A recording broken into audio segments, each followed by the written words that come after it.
Good morning, everyone. Thank you for being a part of this webinar that we are putting on after our major event that took place this year, our 2017 Summit on Prenatal Substance Use and Infant Exposure.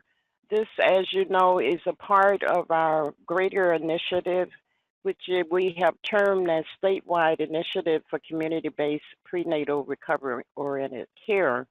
We appreciate all of you that participated in the summit in this past month, and we are continuing to work toward this larger initiative based on community-based prenatal recovery-oriented care. As you know, the mission of the initiative is to bring recovery communities and state, tribal, and local leaders together to develop recommendations for a statewide awareness and response to prenatal substance use and infant exposure. So your participation was very much appreciated. We really thank all of you. As you can see on the slide where we had thank you, a number of people participated in the pre-op photo session, and really wonderful remarks were made. The purpose of our overall initiative, as you can see on the screen, is to provide venues for a call to action, bringing state, tribal, and local leaders together in the spirit of collaboration. And this is to help us develop recommendations for a statewide response to substance use during pregnancy and concurrent infant exposure. So out of this, we hope as state response, we will include prevention strategies, approach issues from a life course perspective, and recommend course of actions playing within a recovery-oriented systems of care, which is better known as ROS. Following that, we also, all of this work is coming from the overall initiative's goals, and you can see there are a number of major areas there. I won't go into all of them, but we're looking at throughout the continuum of care and building upon coming up with a statewide response, looking at prevention aspects, the awareness, and most importantly, at the community and local level to make sure the action takes place there in a collaborative manner. So we are very pleased to have Dr. Nancy Young join us this morning. Unfortunately, we were not able to have her at the summit, so we are pleased that she agreed to do a post-webinar, summit webinar for us. And Dr. Young has served as the Executive Director of Children. She currently serves as the Executive Director of Children and Family Futures. And I am pleased to have be honored to bring her on as our keynote speaker for today. And she will give you further background on her experiences. She has a wealth of experiences in dealing with children and families, and has spent time in Minnesota, so we're pleased to have had her agree to be a part of this effort with us here in Minnesota. So without further ado, I would like to bring Dr. Nancy Young on. Great. Thank you so much, Ruthie. It's a pleasure to be able to share with folks today in Minnesota some of the work that has been going on related to infants with prenatal substance exposure, and looking at the changes that have happened in the Child Abuse Prevention and Treatment Act and some of the lessons that we are learning as the National Center on Substance Abuse and Child Welfare. The National Center is an initiative of SAMHSA, the Substance Abuse Mental Health Service Administration, and in partnership with the Administration for Children and Families. We're actually just coming to the end of our 15th year, so we've been working specifically on this initiative related to prenatal substance exposure for a decade, but in the last 4 years have had several initiatives that have been launched that I'm happy to be able to share some of the lessons and what we're learning in those initiatives with you today. The reason why that website looks so big on the screen is that we're hoping that you have been to the website, ncsacw.org, www.samhsa.gov, or you can email us at the email address if you have questions or you need help with anything, or you want to follow up with any of the discussion that is happening today. So we're going to spend a little bit of time today on some data, understanding what's going on in the country and in Minnesota specifically, look at services that support families, talk a bit about collaboration and what we have been learning in the different initiatives that we have launched in the last couple of years, and then some specific steps that folks in Minnesota can take. So first on some data, and I'll probably run through this fairly quickly, but want to paint the picture of when we talk about infants who are affected by prenatal substance exposure. It varies a great deal based on the substance. So tobacco and alcohol are the most common substances that are used during pregnancy, and these data are the national estimates that have been generated applied to the 4 million births a year. So 15% exposed to tobacco, 9% exposed to alcohol, and then you see as we go through the various substances that those percentages decrease, with binge drinking still showing up in about 80,000 births a year. And then the smaller number of those infants who are actually diagnosed with neonatal abstinence syndrome. So those are obviously a subset of that category of illicit drugs.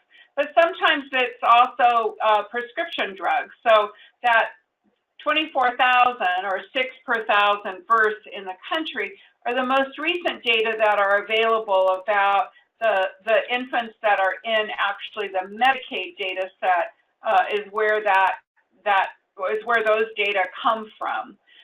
And then you see again, smaller percentage of children that manifest symptoms of fetal alcohol spectrum disorder, which are those children that come to the attention so that they have this diagnosis. So obviously a smaller subset of those children that are exposed to either alcohol or binge drinking. But important, I think, to have the perspective, particularly in the change that has happened in the Child Abuse Prevention and Treatment Act, to have the perspective of the full spectrum of the legal and the illegal substances, and to have that perspective of what that looks like in terms of those numbers.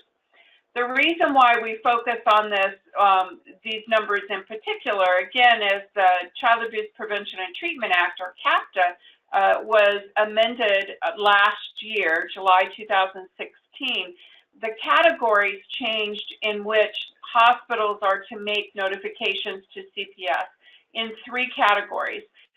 Potentially are those infants who are affected by prenatal substance abuse, those that have symptoms of withdrawal symptoms or withdrawal syndrome, and those that are affected by fetal alcohol spectrum disorder.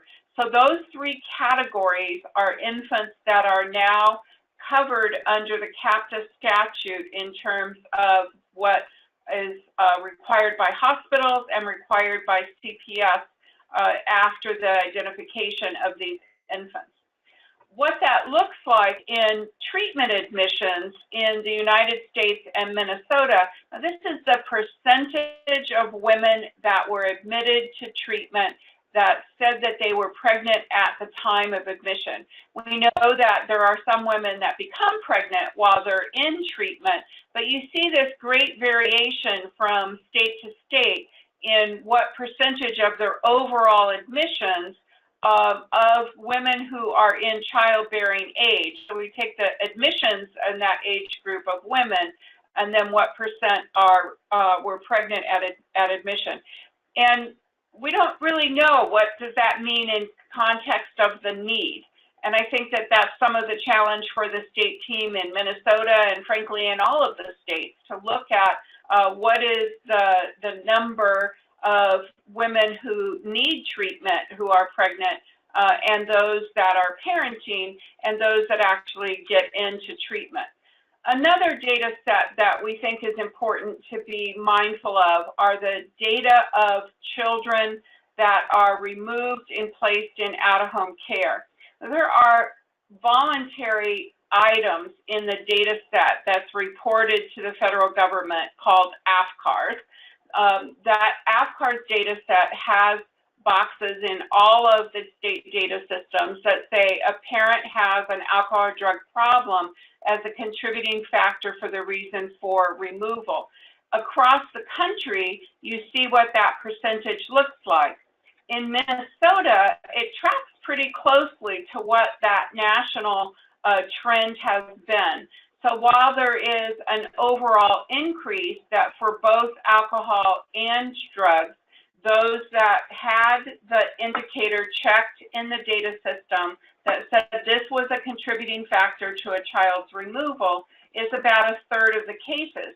Now, if we were still in person, I'd ask you to all raise your hands if you think that that's your experience in child welfare practice, that it's about a third of the cases that a child is removed that a parent has an alcohol or drug problem. In most times when I've asked that show of hands, most states say that is a pretty dramatic undercount. We think that part of the reason why there's the undercount are really two different factors. One, is there an established screening protocol that identifies parents with a substance use disorder? And second, is there a policy and procedure in place for workers to be able to record that in their SACWA system, the state data set? And we see across the states there are a lot of variation in that. I'll show that in just a minute. But then when we look at just infants who are coming into care, so you saw that overall is about 35% in 2015. When we look at that percent of children who are under 1 who were removed and that box was checked, you see that in the nation it's about 45%. In Minnesota, it's coming up to 55% of infants who are removed. So of those children under 1 who were placed in out-of-home care through child welfare services, over half were placed, and one of the contributing factors for the reason for removal was the parent's alcohol or drug problem. When we look at that across the states, you see again great variation from state to state. And as I mentioned, we don't necessarily think that that is great variation between the states that are even your neighbors. In some states that have a higher percentage, Alaska, Texas, Maine, we know that they have had policies and procedures in place for some time now to have a standardized screening protocol at the intake to child welfare services, as well as procedures on how to record that in their data set. So this variation, while we have a way to monitor this across the country and by state, we recognize that those percentages of the about a third overall is a serious undercount when you look at those states that are not submitting data or have a system in place to screen for these particular children and these risk factors that may be contributing to their placement. Another piece of data that comes from that same data set, the AFCARS data set, is of those children with terminated parental rights. When we look at that by the reason for removal, this is Minnesota specific data, and you see that the first most prevalent reason for those 2,100 or so children who had parental rights terminated in 2015, the first reason that was checked in the data system was neglect. The second was parent alcohol or drug use. And generally when we talk to child welfare workers about this, they say, well, often neglect is what's checked in the data set, although parents' alcohol or drug use may have been a factor, Sometimes we don't recognize that until we get a little bit further along in the case, and we may not go back and collect that data to say, yes, oh, we did determine that this was a parent's alcohol or drug problem that led to the removal, but what was checked to begin with was neglect. But when you look at that compared to the other reasons of why children are coming into out-of-home care, we know that that treatment can be effective and that we could do a better job of making sure that parents have access to the services that they need so that 40% of terminations are not because of a parent's alcohol or drug problem. So let's turn our attention now to some of the effects of what does this substance exposure mean. And we can look at both the short-term and the long-term effects. I'm going to share data that come from a technical report from the American Academy of Pediatrics that was published in 2013. They reviewed a tremendous amount of literature to ascertain these categories of short-term and longer-term effects.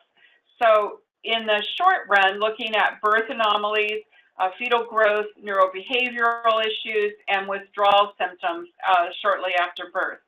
This longer term in terms of achievement, behavior, cognition, overall growth, and language. So what did they find? In the technical report, they reviewed about 275 peer-reviewed articles over the 40 years that researchers have been looking at these short and long-term consequences of prenatal substance exposure. So some bullets on what are the key takeaways. Opioids have a strong effect on the short-term withdrawal symptoms. Other substances, such as legal alcohol and in particular, but the other illicit, cocaine, marijuana, and nicotine, nicotine as a legal substance, show more effects on longer-term outcomes.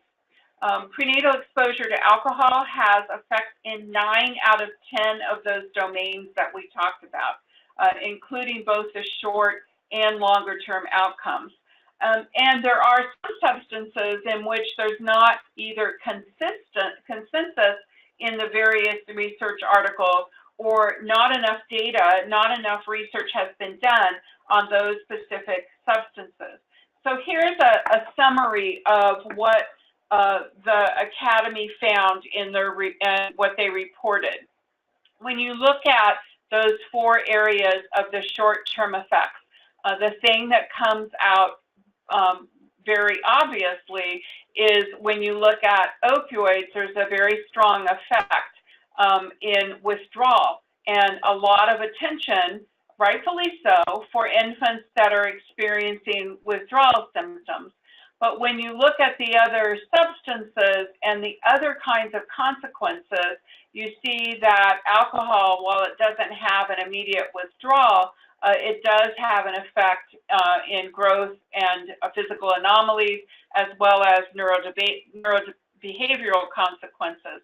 So we will make sure that this PowerPoint is available to you, so you'll have these slides and you have the reference if you want to do a further look at this by substance.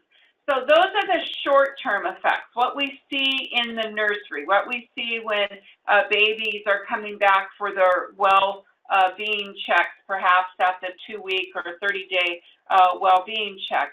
And then you see the longer-term effects, and that first what pops out, obviously, is that methamphetamine has not been studied well into childhood. There's only been a couple studies that have gone through the prenatal period and into preschool.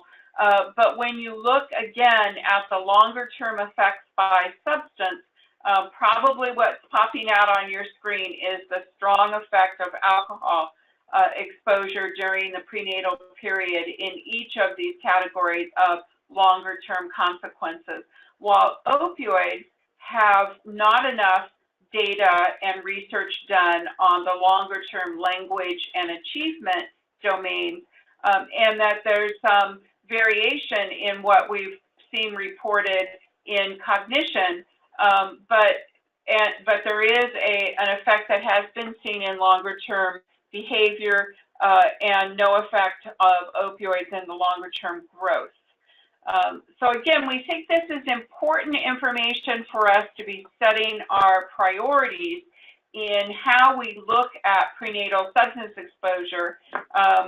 I will say Ruthie and I have both been around long enough and known each other long enough to know that there have been several epidemics of prenatal exposure in our professional careers, from opioids in the 60s, which maybe we weren't in our professional careers then, but certainly the cocaine epidemic of the 80s, the methamphetamine epidemic of the 90s, and then now the prescription drug and opioid epidemic of our current period. So when we look at priorities in the state, we think it's important to place it in the context of what we've seen before and what we know about the short and longer term effects, because that probably needs to be driving our service system so that we have attention on those infants that may have the short term effect and need remediation and need services, and then not forgetting about the longer term effects of children that often show up in having behavioral problems in preschool. It's not unusual for us to hear about prenatal or preschool children being terminated or kicked out, if you will, of preschool programs for behavior issues. And then we also recognize that many folks tell us about the fourth grade sort of recognition, as children are asked in fourth grade to do higher executive functioning kinds of skills, more complex thinking skills, that's where they see referrals to special education as a result of sometimes of the effects of prenatal exposure, that we need the awareness of that and be looking for that. We know that the effects and the longer term outcomes is not just the prenatal exposure. There's lots of things that happen to children and in the family that may also play a role in the longer term effects. So children who are placed in out-of-home care may have multiple placements, may have other kinds of trauma experiences early in their childhood.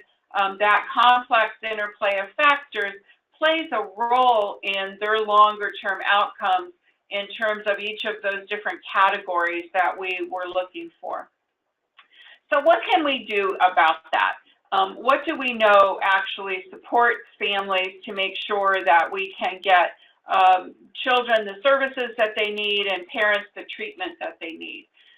We know that during pregnancy is a critical moment at which there is a very big window of opportunity, and identifying women during pregnancy is established by the American Congress of Obstetrics and Gynecologists as a standard service that should be performed during prenatal care, that there is standardized universal screening for substance use during pregnancy.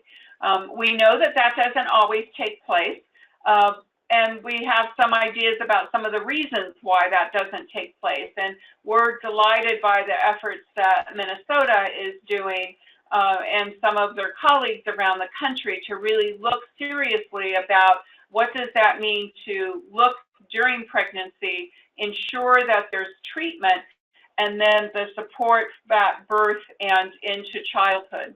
As I mentioned, we recognize that pregnancy is a very big window of opportunity, and that this prenatal care period is really a touch point with the system to recognize that women are motivated to make health-related changes, and that the service system to make sure that we're recognizing this as a challenge, and also to make sure that there's a connection to the treatment services that the family and the pregnant woman need. When we've asked in different jurisdictions, well, why doesn't that happen? Why isn't there universal screening during pregnancy about substance use? The there's often folks who will say as well, there's the judgment, there's a fear of discrimination. What is CPS going to do if they learn that they were using during pregnancy? Maybe they had a bad experience with their healthcare provider and they don't want to engage with this sensitive topic, or they perhaps don't view their use as problematic. So this is what women have told us. Providers tell us sort of a different story. Some of the things that are structural issues about the time that they have with a woman, the payment structure, a little bit of disbelief that they're living in a community in which their patients don't actually, have this problem. They don't use drugs during pregnancy. But most, I think, importantly, is that they don't know what to do if the woman screens positive.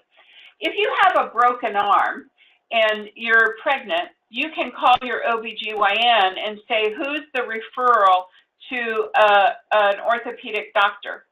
And in that doctor's OBGYN's network, there's somebody that they can refer to. They probably have a colleague that they know that is their standard person that they would refer you to.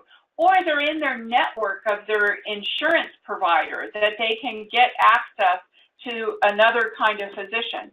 But often OBGYNs say, I don't know who our treatment system is. If this woman has an opioid use disorder, who is the provider in my community that treats opioid use disorders? Or if this woman is living in a rural community and she has an alcohol use disorder, who is the provider that I engage with to say, I have a patient who needs help with this particular issue? So that connection between recognizing that the pregnant woman has a substance use disorder and making sure that that connection is happening to the treatment system is a necessary ingredient for all of us. What does that look like? We know that early identification can minimize those potential harms to the mother and to her pregnancy and take advantage of that maximum time of this motivation to change. We also know from a variety of studies that have been done that when the screening is not done on a universal basis, that it's selective screening based on risk factors, that there is a difference in who gets screened and who's using.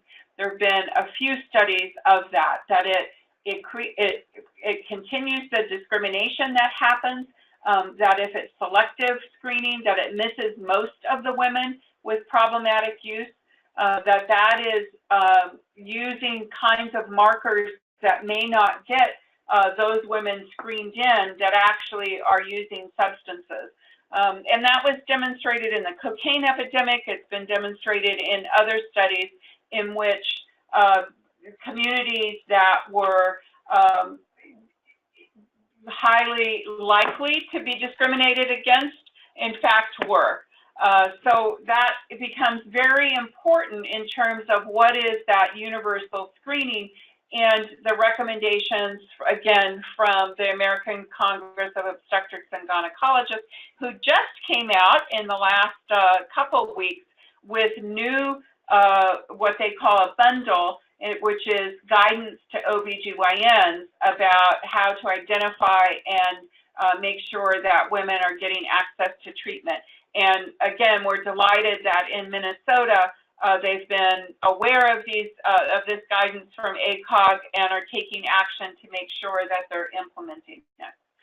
So if you're in the audience and you are in the child welfare system, you may be saying, oh, that's great, but that has nothing to do with me because I don't have a role until the child is born. But did you remember that part about what patients say about why they don't want to tell anybody during pregnancy that they have a substance use disorder? That fear of what's going to happen at birth becomes one of those driving factors that drives women under the radar screen. So CPS does have a role in making sure that we are providing messages to women and to their families that treatment is supporting their family. Are there cases in which children need to be removed at birth? Absolutely. Are there cases in which children are removed at birth because we didn't know that there was a family member that could care for this child, or that there was a woman who was participating in medication-assisted treatment? We didn't have good communication from the treatment agency. We didn't really know what was going on. And we had this crisis at birth that said, our reaction, our way, our system, what we can do is remove. So CPS's role in terms of supporting families in that critical prenatal period is playing a role that we're making sure that women who are in treatment understand the role of CPS, and that some of that ongoing support that is available by in-home services, by child welfare services are available, and that we're making sure that we're looking at safety and risk factors in a way that increases the family skills to support that infant. I'm going to talk a little bit now just specifically about opioid use disorders and treatment for women with opioid use during pregnancy. The goal when you think about a woman who's using substances, unregulated, using heroin, using non-medical use of prescription drugs, and what that uterine environment looks like is sort of graphically shown in this up and down, right? That's what's happening for the woman who is using and then begins to experience withdrawal symptoms and uses again. The infant, the fetus rather, is experiencing that same kind of up and down. So one of the goals in providing medication-assisted treatment during pregnancy is to improve that uterine environment, to make sure that we're doing everything that we can to provide that stability during pregnancy, and importantly, to prevent relapse. One of the major studies that's been done in this population is called the Mother Study, and they looked at the difference between providing methadone versus buprenorphine during pregnancy. And what they found is that when women were not engaged in comprehensive medication-assisted treatment during pregnancy, that the risk to the fetus was when mom relapsed. So part of the goal of medication-assisted treatment during pregnancy is that critical component of preventing relapse. In fact, I've had OBGYNs say that if there was anything that they could do during pregnancy, they would keep mom engaged in treatment, keep mom engaged in prenatal care, that the prenatal care window becomes so important in making sure that the other health needs of both the mother and the fetus are being tended to. So you might be saying that there's a lot in the press about neonatal abstinence syndrome. And if the mom is not using opioids during pregnancy, then we're preventing neonatal abstinence syndrome. And that is true. And it is a balancing act. It's a balancing act of what is the best kind of treatment for this particular mom. ACOG and American Academy of Pediatrics have jointly issued statements that say that NAS is an expected and treatable condition that follows prenatal exposures to opioids. Expected and treatable.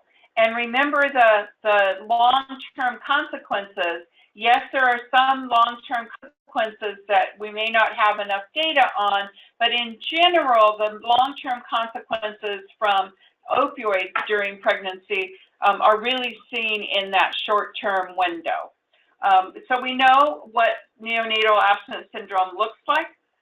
It usually starts to manifest in those first couple days, and what those symptoms look like: slow weight gain, kinds of muscle tone reactions that are important to monitor. And that the timing of the dose is related to both the drug use, the timing of the onset rather, is related to both the drugs used by the mother and the time of the last dose. So when mom is being maintained with either methadone or buprenorphine, which are both available for during pregnancy, that timing and the dosing is being monitored by their OBGYN and hopefully their ASAM certified physician who's controlling that dosing and making it most effective to prevent relapse rather. Recognizing, however, that most opioid-exposed babies are exposed to more than one substance. But with all of this variation, there's a wide variation in how many babies and which babies actually manifest NAS. Half to almost all.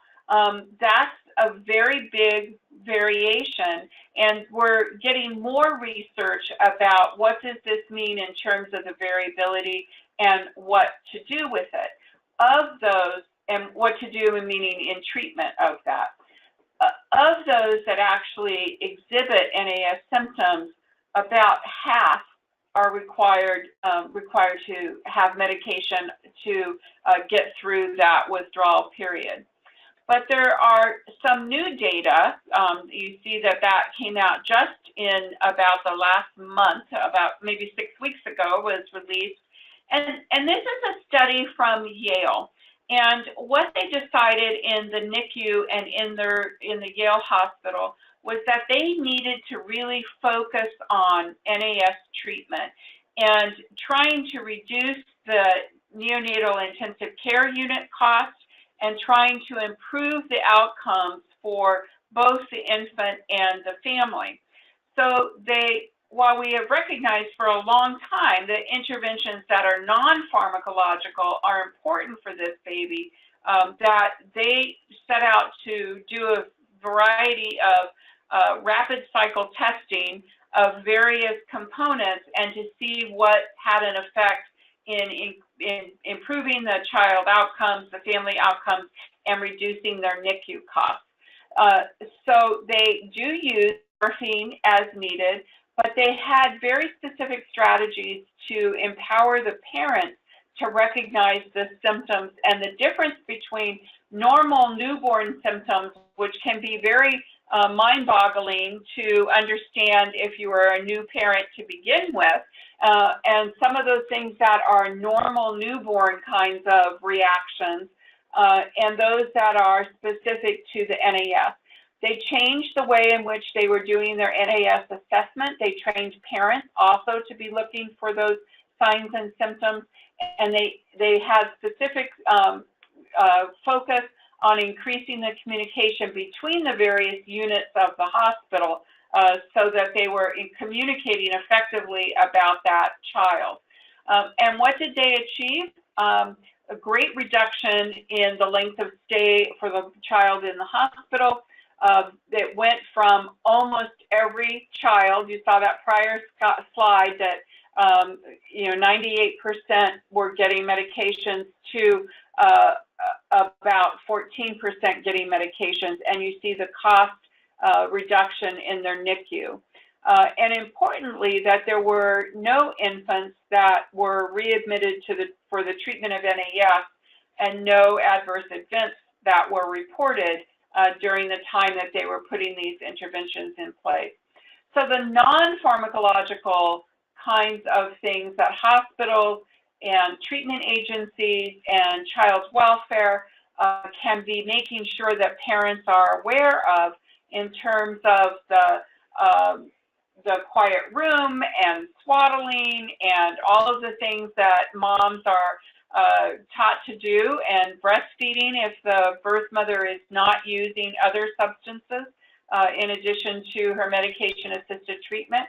I know that can sound controversial, but that is the recommendation from AAP and ACOG, is to make sure that moms are encouraged to breastfeed whenever that is appropriate.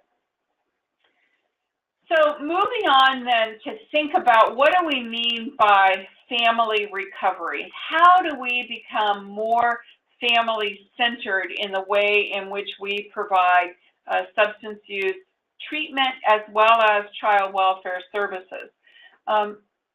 we've known in the women's treatment arena for a very long time that because women often define themselves in their roles, that they often need the context of their family relationships in order for recovery to really be able to mature and to be nurtured.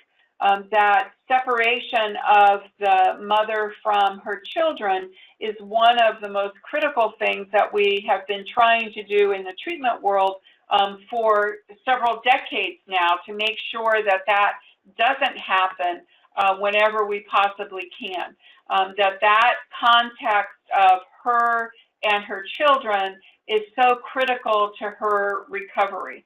And knowing that about 85% of the children in the country that have substantiated abuse and neglect cases either are in the in-home population, they're not removed, or they are reunified. If it's 15% that are not, shouldn't it be the norm that for these 85%, we're making sure that the family is engaged in services, that the family is entering into recovery so that they are safely parenting for their children? There's another recent study that was published, came from the Illinois waiver, and it was a trial to say that could we get better child welfare outcomes by providing this comprehensive screening and early access to treatment. And what they found is those two ingredients alone didn't necessarily produce the positive child welfare outcomes. What was important is that they added this component of a recovery coach. And that's what their term is, of substance abuse specialist or recovery mentors, recovery support specialists. Various states have different names of what they're calling these individuals with lived experience who can provide that connection between the Child Welfare Office and the Substance Abuse Treatment Agency and the court. When they looked at those families that also got the recovery coach, that's what's led to their positive outcomes. And we see this model emerging really across the country, that when jurisdictions say, what can we do about substance abuse and child welfare, and they sit down and say, what do they really need? Sometimes they call it a CAPTA for the parent, that the bewilderment of the child welfare system and the court system and connecting that with treatment can be an obstacle that's just too high to overcome for a person who has a substance use disorder and may be at best in early abstinence, but not perhaps able to really fully process all the information that we're giving them, how to actually make some of those life changes that need to happen, and how do they access the services that we need. So we hear that a lot about providing this extra component to cases in child welfare in which substance use disorder is a factor in the case, to make sure that the additional support that families need, that women need, that new moms need, and that dads need in that early time period of the treatment system and entering recovery. So if we think about those kinds of services, I would want to challenge you for just a minute to think about your own community. Is your community a place in which screening is occurring during pregnancy? That there is an engagement specialist, a recovery coach, someone who is making sure that the person who has been screened positive during prenatal care is engaged in treatment? Or is there not access to services, or it comes very late during the period of their pregnancy? Or is there postnatal plan of safe care that we're going to talk about just in a bit about what does that mean and what kinds of outcomes are being achieved? Can you monitor your data to say what's happening in our community for this particular population? Or are you in a community that says we have these kinds of services put in place? We have early prenatal screening and assessment. We don't have stigma in our community for making sure that this pregnant woman gets engaged in treatment, that we've looked at our treatment system, and there's a connection between our public health clinics where women may be going for prenatal care and our OBGYNs and our treatment system, and that there is a plan of safe care that's put in place prior to the child's birth. That's, we think, very important to make sure that we are recognizing that these are families that may not come to the child welfare system in a way in which safety or risk factors would require the child welfare agency to open a case. That's terrific. But are these families who also need additional support to make sure that they have what they need in order to safely care for their children over time? So when we think about a collaborative approach, we're talking about, again, women who are identified during pregnancy that are engaged into prenatal care as well as their other needed services, and that the plan of safe care for the infant and the caregiver is created prior to the child's birth. This window of opportunity of making these changes are coming both in part because of the increase of the attention to the opioid epidemic.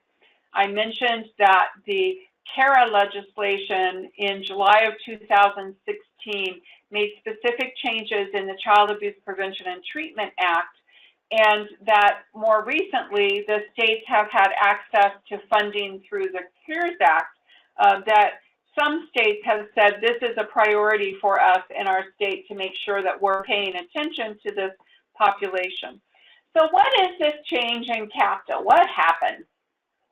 It refocused some of the requirements of the state child welfare agencies' assurance that they were providing services to infants who were identified in those three categories that I mentioned previously. So that the emphasis is in identifying the infants who are at risk as a result of the prenatal substance exposure so that services can be delivered to the infant, and importantly, that plan of safe care included for the first time that the plan needs to address the family and the caregiver's needs as well as the infant. So the primary changes in CAPTA in 2016, I think I mentioned that it specifically removed the category of illegal drugs. So infants who have effects or have been born with and affected by substance abuse, not just illegal substance abuse, and that are identified by the healthcare system are to be notified a notification to child welfare that this infant has been identified. And again, those three categories: affected by substance abuse, withdrawal symptoms resulting from prenatal drug exposure, or a fetal alcohol spectrum disorder. The plan of safe care to include the needs of both the infant and the family. It specifies specific data to be reported by states and specifically by the child welfare agency. And it specified increased monitoring and oversight by the states to ensure that the plans of safe care are implemented and that families have access to appropriate services. When we look at what does all of that mean for the state, we're aware that the states have embarked in clarifying their definitions of those three categories of children: infants affected by substance abuse, withdrawal symptoms, and FASD. They've clarified their notification procedures. What does the prenatal provider and the hospital do in order to notify child welfare? And that the notification in some jurisdictions is going a couple different routes based on which population of families this state is defining in inclusion in the statute.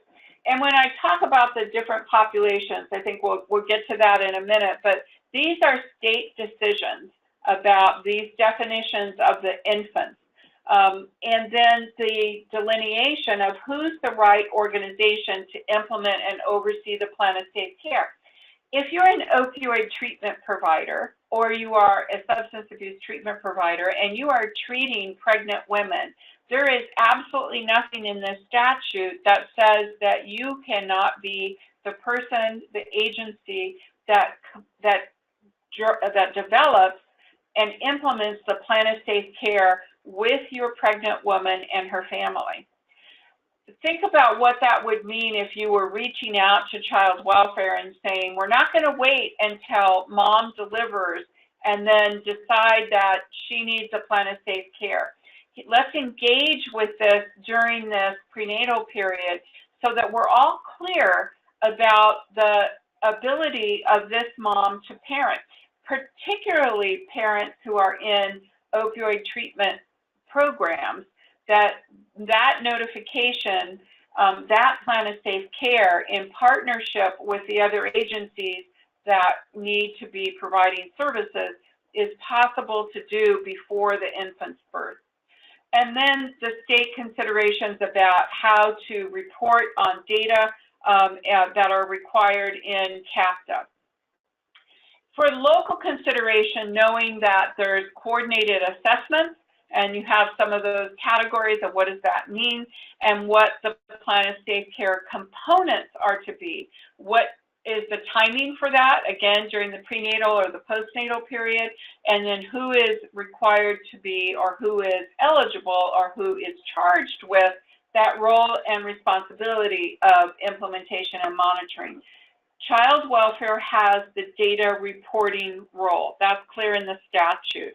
But they can partner with other agencies to develop and implement the plan of safe care. Now, clearly, if this is a family that's not engaged in treatment, there are severe or high risk, high safety factors, the child needs to be placed in protective custody, then appropriate for child welfare to be the agency that is providing, developing, and monitoring that plan of safe care.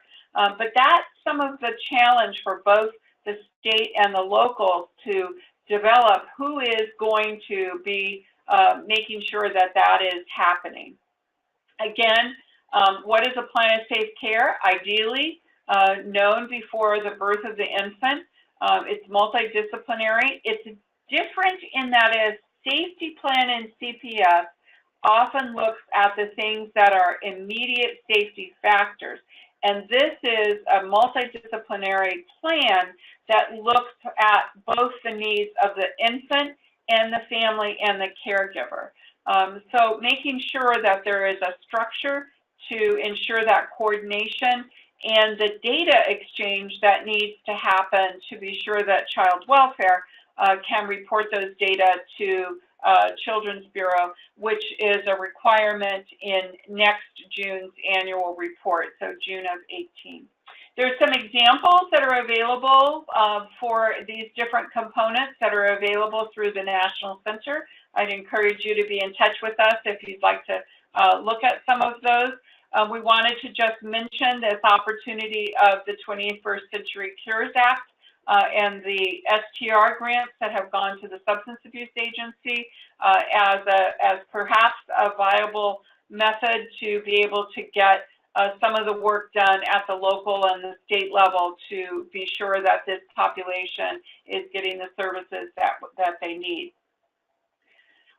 Important is this collaboration is recognizing that no one agency can do this all by themselves, and that this opportunity of creating plans of safe care for the family is a real opportunity to bring those systems together to ensure that they are providing the services that are needed and making sure that that we are providing that cross-system collaboration. I want to turn our attention to now some of the lessons that I talked about in terms of what we've been learning from your colleagues around the country. For the last last 4 years, we've had a program of in-depth technical assistance with states that's focused specifically on this population. Those are the states that have participated, and Minnesota is one of those states. We're delighted with the progress that Minnesota is making, and again, I think Ruthie is a good point of contact for finding out some of the additional information about what is going on in Minnesota. So when we ask the tribes, and particularly the experience in Minnesota with tribes and states, what are these opportunities for providing these kinds of services during the prenatal period, the screening, during birth, as well as those ongoing services and supports. What they told us overall is that stigma is one of the biggest challenges across these time periods, that reducing stigma, as we know in the treatment system more broadly, but particularly for this population, that stigma acts as one of the most intense barriers for services to be provided for screening, for the protocols in the hospital, as well as providing that ongoing support. So the awareness, I think, of that is critical to make sure that as we're doing different kinds of plans about how are we going to address this population at those points in time, is to have always a focus on what does this do to decrease the stigma for this population of families. Some of the collaborative lessons from the IDTA with the tribes and states we've categorized in these 4 different areas. Important that the leadership is recognizing that it's not just the state commissioners and directors or even the county level administrators and policy planners, that in the collaborative work that the National Center has been doing in the last 15 years, we've really begun to hold up the experience of leaders at various components, various levels in the system. Sometimes it's frontline workers, sometimes it's program managers, sometimes it is the administrators, but that the champions from the critical partner agencies, yes, they come from the leadership at the top, but it's so important to make sure that we're engaged throughout the system at each of the levels to recognize the role of leadership and the importance of engaging both the frontline and management and leadership skills across those 3 different levels, if you will, of the system. That it's important to engage critical partners. This is a population that crosses over into the healthcare arena, so we probably haven't really seen before in child welfare practice. Making sure that there are connections to the healthcare system is a challenge for child welfare. It's a challenge for the court system if the child has been removed to make those connections, but they are critical partners to make sure that they are engaged in a meaningful way in the program planning and to make sure that they are have a seat at the table and a voice in the community's approach to this particular population. We know that cross-system collaboration is not just coming to meetings. In fact, if you're going to a meeting and you haven't worked on some of these critical kinds of issues about resources and going beyond relationships to solidifying that relationship in agency agreements and focused on the results of the collaboration, that we would encourage you to kind of take a step back and say, what is this meeting supposed to be accomplishing?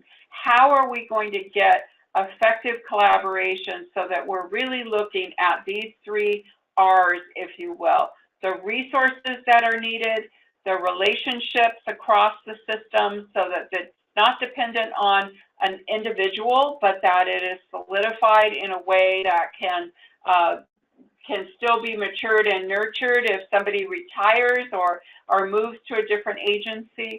And how do you determine which of the results your collaboration is going to use for the glue, because that is the glue of collaboration, a focus on the results that is continuously monitored and made sure that all of the partners agree that these are the results that we're trying to achieve, and making sure that they are the focal point of the collaboration. In fact, we would encourage you to make sure that you have a scorecard that has, or a data dashboard, some jurisdictions are referring to it. What are those key indicators that need to be collected in your tribe, in your community, to make sure that that's the glue that's holding that collaboration together?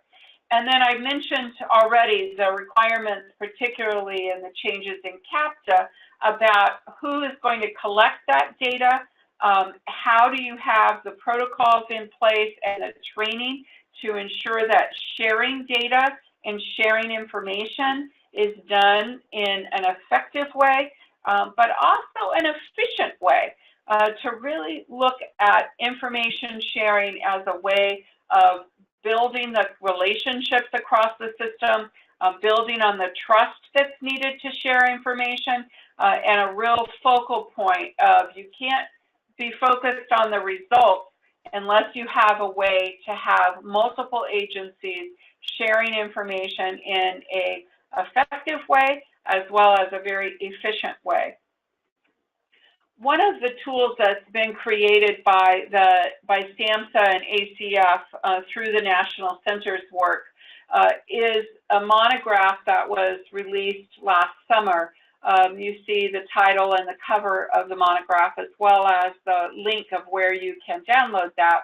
A collaborative approach to the treatment of pregnant women with opioid use disorders. There are a variety of things in this monograph, some background about the issue.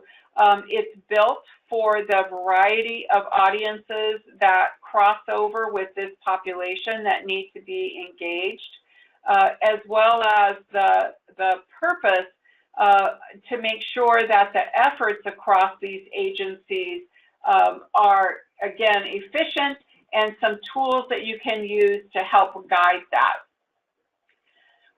That monograph has in the back, because you might look at it and say, wow, that's too long for me to read. But let me tell you that the whole guts of it is a lot shorter than that. And the back of it are self-assessment tools that were created by these 40 different professionals from across the disciplines and across states that helped us say, what if you were a community or a tribe that was trying to embark on this work? How would you begin to get a handle on what the issues are in your community? How do you do a self-assessment? How do you understand what the system is doing right now so that you can prioritize what the actions are that need to happen to go forward? So that's what you'll find in the back of this monograph, is a lot of tools in order to help you have a roadmap of how to move forward with that. You'll also see in the back of the monograph a case study. This is from the CHARM Collaborative in Burlington, Vermont. They've been up and running more than a decade in recognizing that they had a large number of women that had opioid use disorders that weren't getting access to treatment during the prenatal period. And they set out to try and figure out how could they better serve this population. And their case study is included in the back of the monograph about what their lessons were, how it works, their protocols for exchanging information. And you see in the somewhat bolded white font that it was really the first time that I had heard of a jurisdiction that said they figured out in child welfare how they could open an assessment with families prior to the due date of the child's birth. And what that did was reduce those crises at birth. When I talk about how about if the treatment agency already knew that there needed to be a plan of safe care, could they engage the child welfare partner before the birth of the infant to be sure that there was a plan about where is the baby going to go. Is this a baby that's going to go to grandma? Is this a baby that's going to go with birth parents? Is this a baby that needs to be placed in at-home care? Those kinds of assessments can happen before the child's birth. And when we ask, well, what happened in terms of the impact on the Child Welfare Agency, and they said, yes, it's true that even in their community in which they've had more than a decade of trying to make sure that women got engaged in treatment during prenatal care, that they may have some women that are not known to them that deliver at their community's university hospital. But it's about one a month. And I think when we think about the resources that are put into play for this crisis at birth, if you will, we think that this idea of making sure that the engagement is happening prior to the birth is one of those things that becomes really critical for engaging the partnership and making sure that families are engaged in this partnership and there's awareness of the plan for this family in advance. All right, so here we go. So what can you do about that? That sounds very complicated, and I'm not the person that could make all of this happen, and how can I possibly do anything with this? So we're going to propose that you have 5 things that you could do. First is download that monograph. See if that's helpful to you. Use those system guides to be able to engage your community, engage your tribal members, engage your public health department, your OBGYNs. Make sure that they are engaged in this process to understand, how's it working now? Is it working great now? Well, great. Then you probably don't have a lot of change that you need to make and don't need to worry about those protocols. But we suspect that with this change last July, that perhaps the plans that are created for infants with prenatal exposure may not be family-centered. They may not address the mother and the father's needs. They may not address the other caregivers' needs. What if it's grandma who's going to be taking care of the child? What if it's another extended family member? What are their needs to care for this infant with prenatal substance exposure? Is this an infant who has some of those other short-term kinds of consequences that need to be addressed? How does that plan of safe care work right now, and what needs to happen in your community to make sure that's in place?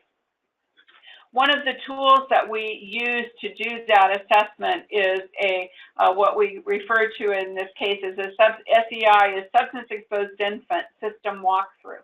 And it goes through each of those points in time of screening, assessment, referral, and monitoring across the systems to say, can we say in our community how it's supposed to happen? Now, I know you can't read those individual boxes, but we can provide that to you so that you can see what are the things you might be looking for about how this system is supposed to work. And if there are that many boxes in your community that need to get from one place to another, is that effective for the family? Is it efficient? How can you look at those systems and say, this is where families are dropping out of the service system. This is where we need to do something different. This is where we need the recovery coach to have the go-get-em strategy. They didn't show up. Well, how come? We find often in women's treatment that not showing up for treatment is often related to her past trauma experience, that as she establishes a period of abstinence, that the awareness of some of her childhood or past trauma becomes just a bit too much to handle. So is that a go-get-em strategy that you need somebody who's trained in that aspect of services to go re-engage that family? So that's our second step. Pull your community together, pull your tribal members together that are providing these kinds of services, and do a walkthrough. What would it look like if you were the individual woman that needed to get from one point to the next engaged in the service system?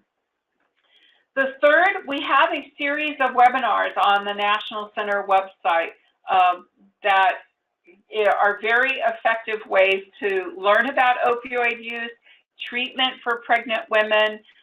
These webinars are available, and we would encourage you to pull, after you've pulled your group together, and say, gee, this isn't working so well, or perhaps this is a real strength in our community. This part is working really well. Are there other kinds of things that are available to us to help us understand what next steps are? So we have a series of webinars that have been done on opioid use disorders, treatment, opioid use treatment during pregnancy, treatment for NAS, as well as some of these larger issues of the collaborative practice.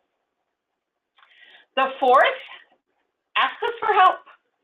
Connect your programs and ask your state agencies that are involved in Minnesota about how your community can be involved with this effort that is underway. If you have any specifics, please do email us and ask us those questions.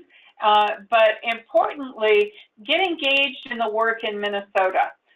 You see Don Moore's email address. He's the lead in the effort in Minnesota in the Alcohol and Drug Abuse Division for their technical assistance program that we are helping with and that they are implementing. They have some plans. They have a logic model, as you see. How do you fit your community into this work that the state is embarking on?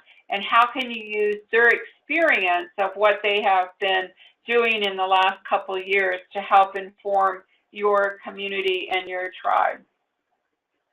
Some resources, in addition to the monograph that I mentioned, that's up cover up on the top left of that matrix of 6 different kinds of monographs that we're highlighting. There are a series of materials that are available to you in very many different topics that have been covered as a technical assistance resource, again, over these last decade in particular. If you're not familiar with the online tutorials that are available to you, they were updated last summer. We have about 70,000 people who have taken our online courses. There are 3 courses that are available. They're self-paced, they're free, and they come with CEUs. So we know that in December, we see a very big uptick in people doing the online courses because they can get their CEUs in before the end of the year. But you don't even have to wait till December. Go ahead, check it out. So the 3 different courses, one is geared to child welfare workers in understanding substance abuse and facilitating recovery. The second is geared to substance abuse treatment professionals, and it's helping them understand child welfare, the timelines, what the dependency court does, or the family court. What are their timelines? What kinds of information should they need in order to make good decisions about the families that you're working with?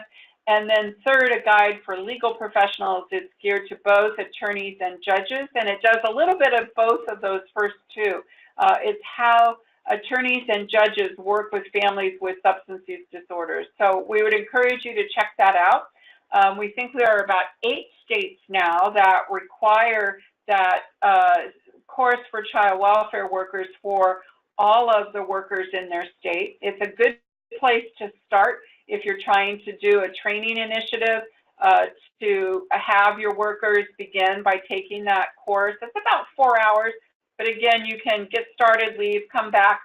You get the certificate at the end for NASW CEUs.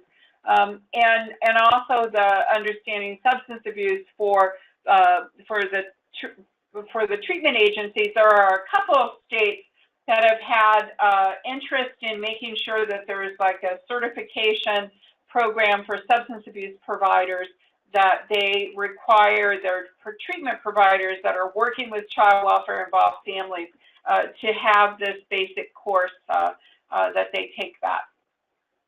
I mentioned the webinars that are available that are specific to opioid use disorders and treatment.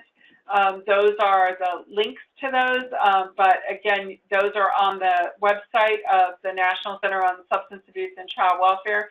But if you have any problems with locating that, please let us know. With that, I will turn things back and see if there are any questions. Please get in touch with us if we can be helpful. And Katie says that there's one question, so let's see if we can address that. Yeah. So the question that we received was about the role of family home visiting during the pregnancy process. You know, there are several models of home visiting that have been included in the federal government's guidelines about using the MIC-fee dollars in particular. We have looked at those in terms of, are they models that are working specifically with families with substance use disorders? Now, we clearly think that this is a great opportunity to do some very terrific engagement strategies. I haven't seen that operate at full scale in too many communities, but we certainly know that in the efforts for making sure that I'm sorry, I got distracted here. In making sure that that states are coming together, it's one of the partners that we've asked them to bring to the table. There are some technical assistance resources that the National Center has put together about how home visiting can be better engaged with this population. There are some of the models that we've seen communities use in particular. Some of the communities that we're working with in conjunction with family treatment courts are using Safe Care and are very happy with the Safe Care model. They're not necessarily models that are in the prenatal period, but certainly Safe Care during infancy, and particularly a reach out from, again, the opioid treatment providers and the women's treatment providers, because this is a resource that is available to sort of extend the reach, if you will, of your own services. How do you engage home visiting, first of all, to make sure that they are well supported in their understanding of working with this population, but also how do we tap into those resources of supporting families during the prenatal period through maternal and child health and after birth during the infancy stage. I wish I could say I have a community that I could hold up and say, this is where they're doing it, and we think that that's going well. So maybe if you're going to embark on this in Minnesota, you let us know so that we can hold you up to others for making sure that other communities know your experience. All right, I think that that is giving you back a few minutes on your day. We appreciate so much your willingness to participate in the webinar today. My apologies again that I wasn't able to present in person, and we certainly look forward to hearing from you. And Ruthie and the rest of the state team, Dawn, thank you so much for the opportunity to participate with your state and to learn from you. Thanks all very much. There is an evaluation when you leave the webinar. If you would please just take a few minutes and click through those items and give us some feedback about today's webinar. I appreciate it. Bye now.